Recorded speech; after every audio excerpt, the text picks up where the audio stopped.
Good evening, ladies and gentlemen, and welcome to the 7 o'clock main news. In tonight's headlines, police in Iraq said a roadside bomb explodes in central Baghdad today, killing at least 3 people and wounding 9.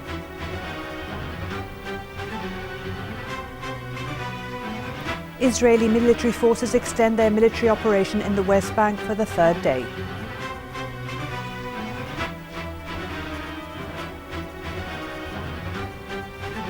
The Egyptian president heads the first meeting of the newly formed government after it took the constitutional oath.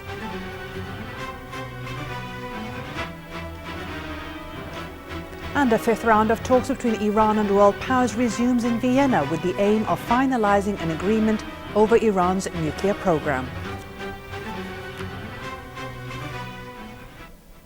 His Highness the Emir Sheikh Sabah Al-Ahmed Al-Jaber Al-Sabah received this morning at Bayan Palace the chairman and board members of the National Union of Kuwait Students US branch. His Highness the Emir urged the students to exert more effort and get the best education they can to contribute to the future and development of their homeland and wish them further success. The meeting was attended by the Deputy Minister of Amir Diwan Affairs Sheikh Ali Jarrah Al-Sabah.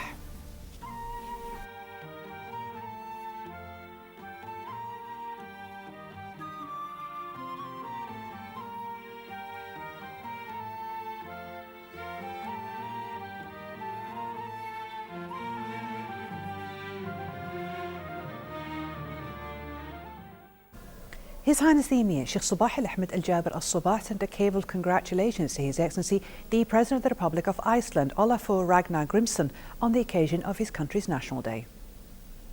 His Highness the Crown Prince Sheikh Nawaf Al-Ahmed Al-Jaber Al-Sabah sent a cable of congratulations to His Excellency the President of the Republic of Iceland, Olafur Ragnar Grimsson, on the occasion of his country's National Day.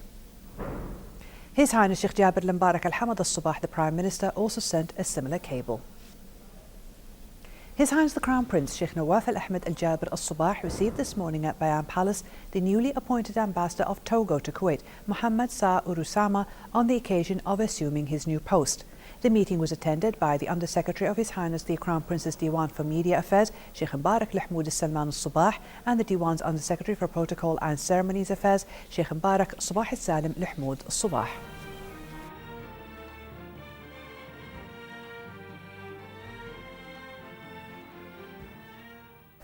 The Deputy Chief of the National Guard, Sheikh Mish'al Al-Ahmed Al-Jaber Al-Sabah, stressed the significance of cooperating with the Arab Open University, or the AOU, to achieve the goals listed in the National Guard Strategic Plan on developing the human element. This came in a speech delivered by Sheikh Mish'al Al-Ahmed after signing a cooperation protocol between the National Guard General Presidency and the AOU on promoting mutual cooperation in educational, scientific and technical domains. The protocol was signed by the AOU Director, former Minister of Education and former Minister of Higher Education, Dr. Moudi Abdulaziz Al-Hmoud, and the Acting National Guard Under-Secretary General, Engineer Hashim Abdurazak Rifai. The Deputy Chief of the National Guard then expressed pleasure over the signing of this protocol that will boost bilateral relations between both sides in several fields. Chairman of the Arab Inter-Parliamentary Union and National Assembly Speaker Marzouk Ali Al-Ghanem held talks today with Speaker of the Lebanese Parliament Nabih Berri on the humanitarian situation resulting from the Syrian crisis in the presence of Lebanese Prime Minister Tamam Slam. During the meeting, both sides affirmed Kuwait's vital role in supporting these Syrian refugees in different ways and also covered the latest regional developments in Syria, Iraq and Palestine, in addition to tackling mutual relations between the Kuwaiti and Lebanese parliaments. The talks were attended by members of the parliamentary delegation accompanying Speaker Al-Ghanem, including MPs Dr. Mohammed Al-Hwela, Dr. Yusuf Zalzala and Saif Al-Azmi, as well as the chairman of the International Islamic Charitable Organization, envoy of the UN Secretary General for Humanitarian Affairs and advisor at the Emir Diwan, Dr. Abdullah Ma'toug Al-Ma'toug, and Kuwait's ambassador to Lebanon, Abdul Alid Al-Qna'i. During a luncheon hosted in his honour by Speaker Berri, Speaker Al-Ghanem stressed the continuation of Kuwait's role in dealing with the Syrian crisis, away from political affairs. Al-Ghanem then reiterated Kuwait's keenness on boosting bilateral relations with Lebanon, affirming Kuwait's support for the brotherly Arab country and its people in all political circumstances and crises. Addressing the case of Syrian refugees in Lebanon, Speaker Al-Ghanem said he has witnessed the suffering of the displaced people who are posing a major economic burden on Lebanon, affirming that Kuwait will continue aiding the Syrian refugees in all possible ways. For his part, Speaker Berri thanked Speaker Al-Ghanem for his country's support to Lebanon and its sponsoring of a donor conference for the Syrian refugees in Lebanon, while highlighting the role of the Kuwait Fund and the GCC in this issue. Police in Iraq said a roadside bomb exploded in central Baghdad today, killing at least 3 people and wounding 9. The blast comes amid growing unrest in Iraq, with insurgents pushing further into a province northeast of the capital. The Islamic State of Iraq and the Levant last week captured a large swath of territory in a lightning offensive in northern Iraq.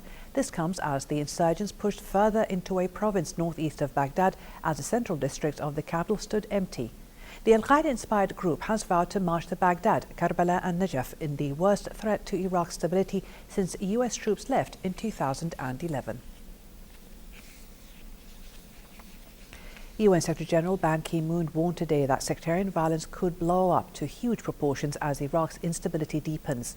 Ban said he was deeply disturbed at reports of likely war crimes, terrorist attacks and other atrocities as the Islamic State of Iraq and the Levant, or the ISIL, looks to link areas under its control on both sides of the Iraq-Syria border. The UN chief said that he had urged the government of Prime Minister Nouri al-Maliki to take a more inclusive approach. What is important at this time is that the Iraqi government should have one state, whether it is a Sunni or Shiite or Kurds.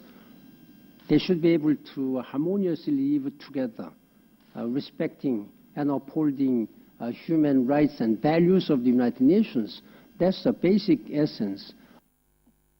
Israeli military forces extended their military operation in the West Bank for the 3rd day today as it broke into houses in Nablus city overnight and carried out another extensive arrest campaign and sabotaged property of citizens. In Hebron, the siege continues with heavy military presence in the city. One house was demolished and dozens of people were arrested. More in this report by Fatma Abdul Karim from Ramallah.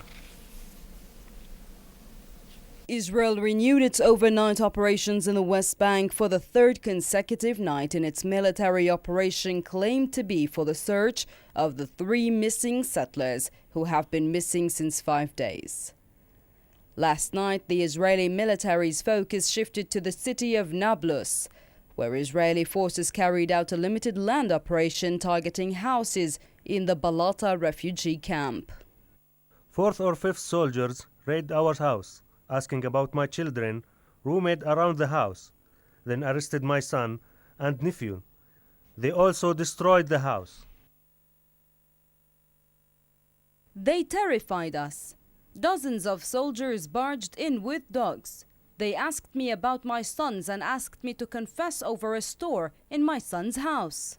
The toll of arrests in the past 2 days is 200 Palestinians from Nablus, Hebron, Tulkarem, Ramallah, Jenin and Beit Lahem, and demolished a house in Idna, south of Hebron. Israeli military officials said through media reports that the operation is now no more limited to finding the 3 missing settlers, but also targeting what it described as the terror infrastructure of Hamas movement in the West Bank, and therefore it is escalating its military offensives. Netanyahu's extremist government is trying to mix the card and escalate its attack with a war on the Palestinian people. It's creating pretext for this war through the policy of killing our sons. The Palestinian Authority denounced the Israeli practices and called on the Palestinians not to respond with violence. The closure around the Palestinian city continues for the 4th day in a row now, and the tension in the West Bank is on the rise. The military operation is expected to last for a few more days, but the scope of this operation remains unknown to Palestinians. Fatma Abdul Karim, Kuwait TV, Ramallah, Palestine. Egyptian President Abdel Fattah al-Sisi headed today the first meeting of the newly formed government under Prime Minister Ibrahim Mahlab after it took the constitutional oath. The meeting reviewed tasks and assignments that are included in the coming period's action plan. The newly formed government involves 34 portfolios. 20 ministers from Mahlab's previous government have retained their posts, while 13 new figures were appointed. A new ministry under the name of the Ministry of Urban Development to work in the slum area field was introduced, while the Ministries of Information and Administrative Development were cancelled. Officials in Pakistan say clashes between police and supporters of an anti-government cleric, Canada-based Tahirul Qadri, have killed at least 5 people in the country's east. There were conflicting accounts of the death toll in Lahore today, as the chief of the city's police said 5 protesters were killed and the head of the Jinnah hospital said the hospital had received 8 bodies so far. Qadri had announced he would return to Pakistan on June 23rd to rally against the government of Prime Minister Nawaz Sharif. Meanwhile, Pakistan Defence Minister Khawaja Asif told reporters that Pakistan launched a military operation on Sunday in Aresta province near the border with Afghanistan in an attempt to finish off militants in the area once and for all, after negotiations with the Pakistani Taliban failed. Prime Minister Sharif defended the operation to members of parliament yesterday and vowed that the operation would continue until terrorism was eliminated from the country. A 5th round of talks between Tehran and world powers resumed in Vienna today with the aim of finalizing an agreement curbing Iran's nuclear program. Officials will try in the talks to narrow differences and keep alive hopes of ending a decade-old nuclear dispute by late July, despite doubts the self-imposed deadline can be met. The talks, coordinated by European Union Foreign Policy Chief Catherine Ashton, stumbled during the previous round in mid-May as both sides accused the other of lacking realism in their demands. The powers want Iran to significantly scale back its uranium enrichment program, denying it any capability to move quickly to production of a nuclear bomb. Iran denies any ambition to produce such a weapon and demands that crippling economic sanctions, which were eased slightly in recent months, be lifted entirely. British Foreign Secretary William Hague said today that the United Kingdom will reopen its embassy in Iran, which was closed in 2011 after hardliners overran the building and ransacked it. In a written statement, Hague informed Parliament he is satisfied that British embassy personnel would be safe in the Iranian capital Tehran and that diplomats would be allowed to work without hindrance. I have by written statement this morning that following discussions with the Iranian Foreign Minister, we will be reopening our embassy in Tehran. Initially, this will be with a small diplomatic team, but it is an important step forward in our bilateral relations with Iran. In addition to discussing our common interests, we will continue to press Iran to reach a deal with us and the other nations of the E3+3 on its nuclear program and to promote stability in the region by ending its support for sectarian groups. Ukraine's Prime Minister Arseniy Yatsenyuk condemned today Russia's move to halt natural gas deliveries to Ukraine, calling it a plan to destroy the country's independence. Speaking to lawmakers in Kiev, Yatsenyuk said the Ukrainian government believes the gas agreement is part of the Russian plan for aggression. Further aggravating already tense relations between Russia and Ukraine, the Russian energy giant Gazprom cut off natural gas supplies to its neighbour yesterday, warning that the reduction could diminish the amount of gas flowing to Europe. Meanwhile, despite Ukrainian President Petro Poroshenko's proposal for holding early local elections in the eastern Donetsk and Luhansk regions, a group of protesters staged today a rally outside the Ukrainian parliament, calling on the country's politicians to agree on early parliamentary elections. And moving to local financial news, the 3 main indices of the Kuwait Stock Exchange ended the trading session with a negative performance as the price index lost 30 points to reach 7,078 points. The KSX 15 index also lost 10 points and settled at the level of 1,164 points. The share of Al Nawadi Holding Company was the top gainer of the day, while that of the Mashar Holding Company was the top decliner. Yesterday's World Cup matches saw Germany thrash Portugal with a 4-0 victory, while Iran and Nigeria battled it out to reach a stalemate with a final score of 0-0, and the USA headed off against Ghana to end with a 2-1 win. The first of today's matches pins Algeria off Belgium in the Belo Horizonte in the opening contest in Group H. Belgium is viewed as the favourite to win this group by many soccer insiders, while Algeria is seen as the team that is most likely to finish last. On the other hand, the World Cup favourites Brazil will be expected to defeat Mexico in the second round of Group A matches in Fortaleza. but their Latin neighbours have no reason to feel overawed.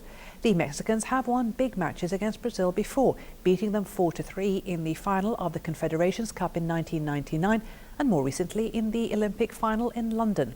The home side, however, have won 22 of the 38 previous encounters, including the most recent match almost exactly a year ago in the same stadium in the Confederations Cup when Brazil romped home more comfortably than the 2-0 score line suggests.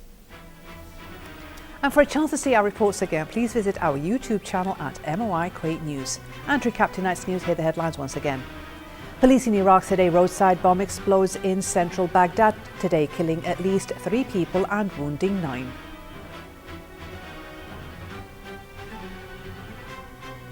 Israeli military forces extend their military operation in the West Bank for the 3rd day.